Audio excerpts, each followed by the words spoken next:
I just got back in the office. I've been out running all day long. I just got back doing a bid for reducing some fairly large, probably 140-foot eucalyptus. They're the giant eucalyptus in this area.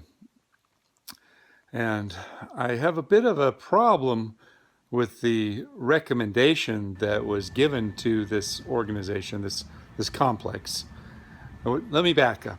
They hired a tree consulting firm to go out and inspect their 2 giant eucalyptus trees because tree number 3 of the same species fell down last year. The tree that fell over was about 36 inches in diameter. The remaining 2 trees are between 5 and 7 feet in diameter. So because tree number 1 fell down, they're gravely concerned about the 2 remaining trees. They said, okay, is there root rot? Are these things going to fall down? And there's fear. Fear is dictating this whole decision. Specifications say 15 to 20 feet off the top, but no topping, no heading cuts. That's pretty hard to do in this particular tree.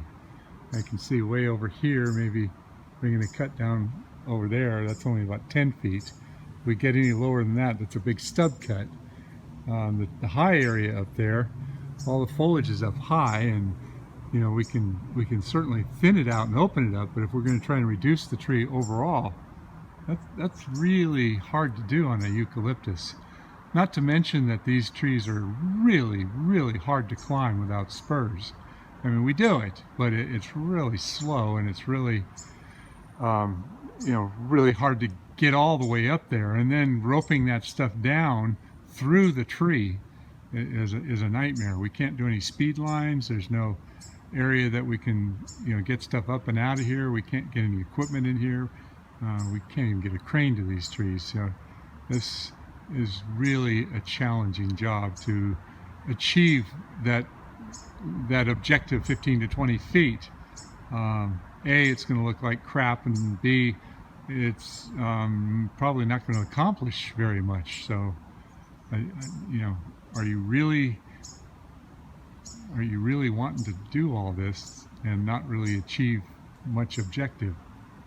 Because it's certainly not going to make the trees any safer.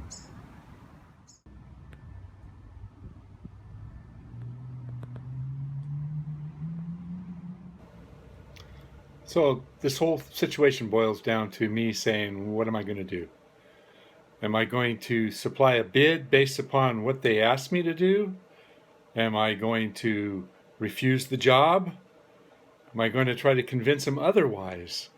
Now, it's kind of tough because they paid a lot of money for this consultation, and they had a resistograph reading, and the person was quite reputable that suggested it. And in fairness to the consulting firm, they have to make some recommendations for safety pruning if it's a hazardous situation, because their butt's kind of on the line there. But will it really accomplish what they hope it to do? I mean, will it make it any safer? 15 feet or even 20 feet, will that reduce the mass of the tree? Will it reduce the leverage of the tree? I mean, the trees are not leaning. Neither one of them are leaning. So lowering them a little bit, basically all it's going to do is cause the tops to sucker out. And in the long run, that might make things worse. So, I don't know, I think I'm going to have a talk with the management company on this one. Hey, thanks for watching, and please subscribe.